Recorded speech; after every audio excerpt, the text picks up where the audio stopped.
Hey, it's Chris, Liege Games. So now we have finally on scene Marvel United X-Men.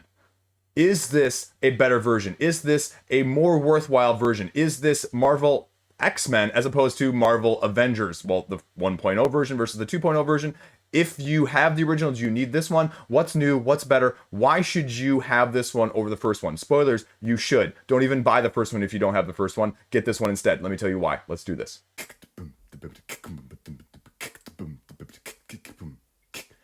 So what is this game actually? If you're not familiar with it, let me just give you a quick rundown of the major highlights of what you need to know about this cooperative pandemic-esque style game, only with a superhero theme. As you can see sort of at the top here, we have our villain, which gets placed onto the board. Then your heroes, however many, anywhere from 2 to 4 heroes, get placed at the opposite corner or the opposite location to the villain. And then each of these locations has a unique setup in terms of the henchmen or the civilians that you are needing to rescue or defeat, as well as an end of turn effect that gives you a bonus if you are able to clear off the villain's threat card. Because at the beginning of the game, these threat cards are placed one by one over the bottom of it to cover it up. So it is then released once you knock out whatever the condition is. Now, these conditions may vary between henchmen or even just additional objectives that you have to use the star ability in order to clear. And then potentially,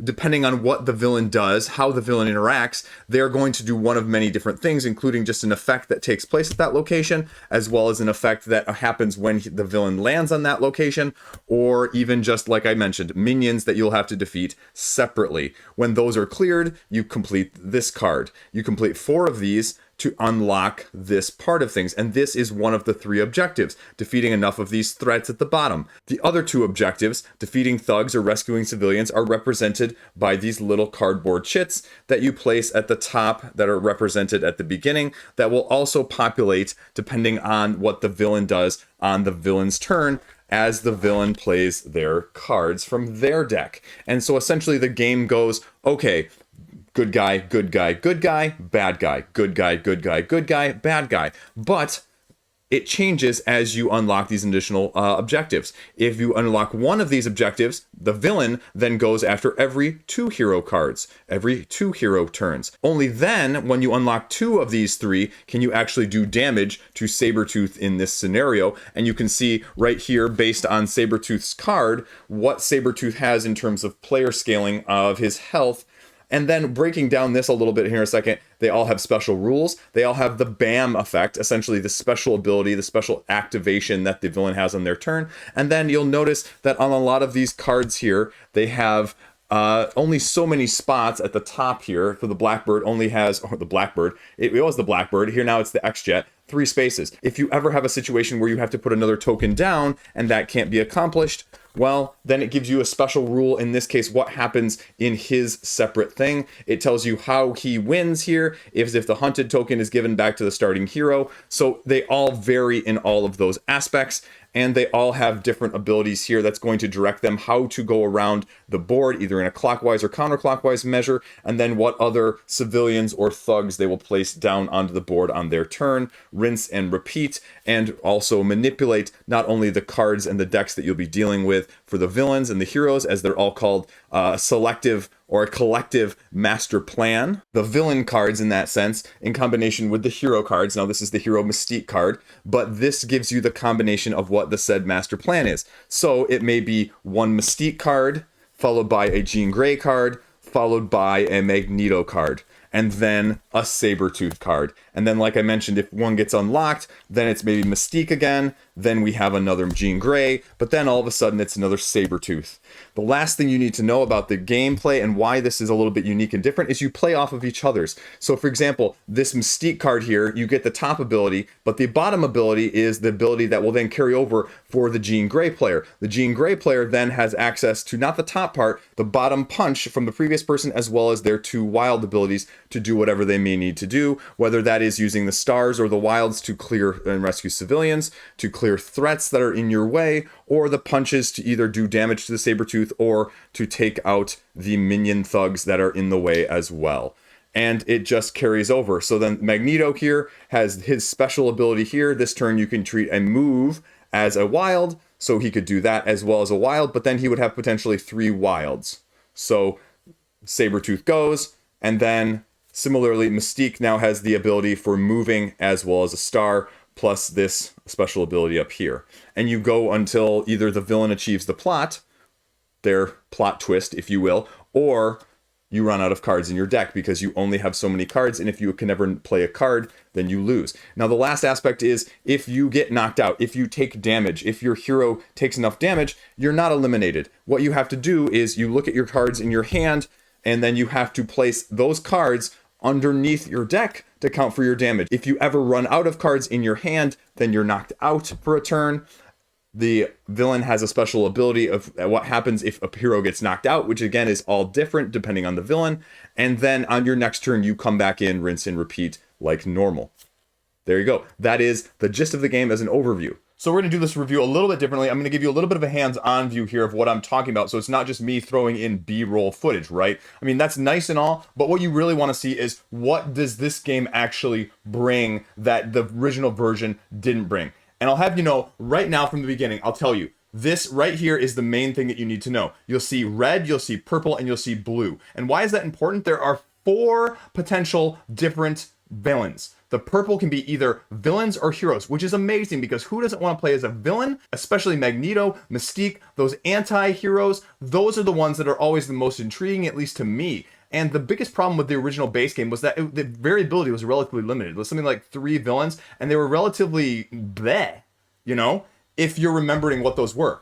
And it really wasn't that great from that aspect. And now you have villains that are much more interesting. They have definitely increased the dynamic in terms of what these villains can do. So when you put Magneto out here on one of these areas, you can really get a better sense of what he's doing, how he's different. The biggest benefit of this game, the biggest upside of this game, I will say, is the fact that these villains, all these villains, even in the stretch goal box, I'm not even talking about that one in this, but even this, they're all dramatically different in how they play and the tactics that you're going to need to use as you go from location to location. Now, that brings up the second good point is I feel like some of these locations, you still have your generic locations right here that are sort of your, move anywhere, draw up to 3 cards, that's great and all of that. But really, you're starting to see some better locations in terms of the ones that are given to you. Oh, put one of your cards in the bottom of your stack of cards, and then you get 2 punch tokens. And I'll say just by using some of these heroes, some of these villains, and some of the extras in between, the tokens are becoming much more important. The variability is becoming much more important, and the heroes actually start to feel like they're different. That was the other big criticism of some of the expansion characters that were done in the first game. They just weren't that great. But you have the main key players here in the X-Men, everything that you want to know. Sabretooth, Mystique, Magneto, and Juggernaut. Those are the big ones that you want to see. If you're a casual X-Men fan, those are going to be the most attractive. So that's really point number 2. Point number 3 is it doesn't change a good thing. It doesn't overly complicate a good thing. You can also do a solo mode, whatever, but you can also do a 1 versus all or a 1 versus 1 as sort of a hero versus villain. And then each side gets their own superhero card or supervillain card, and it's like a one-time use play card, if you will. You get to choose when you get to play it, and if you're the supervillain, you can only play 1 per turn. Obviously, that otherwise wouldn't be fair, but that's another great aspect. So it's not team versus team, that's blue versus gold expansions, and we'll talk about that in another video, but it adds another element all included in the game without making it too complicated. So if you are a cooperative, if you're a competitive, if you're a solo player, this has everything you need from that aspect, which is already, again, a big improvement from the base game. Now, the third point I'm going to make is you see both of these character decks right here, and you'll also see underneath it says starting hand, which means, sometimes the problem with the original game was you just drew crappy cards, right? And you drew the perfect combination of wrong stuff that was never going to be helpful, and they've mitigated that on some of the decks that are going to be a little bit more difficult or where it's going to be more of a problem than others. And they've said, hey, put these on the top of your deck so that you automatically get them as one of the cards you're going to be drawing here, the healing factor for Wolverine. So, not only is it symbolic of, a main characteristic of that hero, but it's actually going to be super, super useful if things go sideways really quickly. So that's important to note. I think Also, that plays into the balance standpoint. And I would say that this is more evenly balanced, especially when you're dealing with some of these other heroes, like I said, like Magneto, like Juggernaut, like Mystique, where you've got different dynamics and the villains, again, make you work hard. This game can be as easy or as hard as you want. And if you say, Chris, this game's too easy, well, then they give you also these cards, which allow you to take the wild card cards out of your deck and make it even harder, making your deck smaller, but also taking potentially the best cards out of your deck. So if you need a harder challenge, it is there in spades. The threat cards are different from the villains, and it just works. Now, obviously, if you are not a fan of the original, it's still taking your character and moving around from location to location to location to location to location, and sometimes you just draw, the wrong hero card, or you draw the wrong villain card and things just go sideways, and the wrong villain card just comes up at exactly the right time, and it doesn't matter how much planning you did or how much coordination you had between teammates. It just kind of SOLs you. But you know what? The great thing about this game is that you can play it in about 30 minutes. You laugh it off. You can play it again. You can completely change the dynamic, the team, and everything else along with it. And if you ended up just with the base game here, you have enough variability with the anti-hero additions on the villain side as well as the hero side to give it a little bit of spice and to test the market and see if you want more, because as I mentioned before, there is plenty more out there. Let's go to my final thoughts. So I didn't really show you, but the miniatures are top notch. And these are just the base game miniatures. There's a lot going on the bases. There's a lot going on the characteristics of all the characters. They look like the characters that you're familiar with from the comic books. And that's the amazing thing. All in all, this is a much better base game for a wide retail market to get people interested in. And I think that needs to be said, because the original one, although it was fine, like Marvel United is a great game. It's going to be probably a top 10, 15 game for me all time, all said and done by the time I get through all of it. But the base game at the retail level for the first one was lackluster at best. And this addresses the issue that has. And it makes me go, you don't ever want to buy the original one unless you are a big Marvel Avenger fan.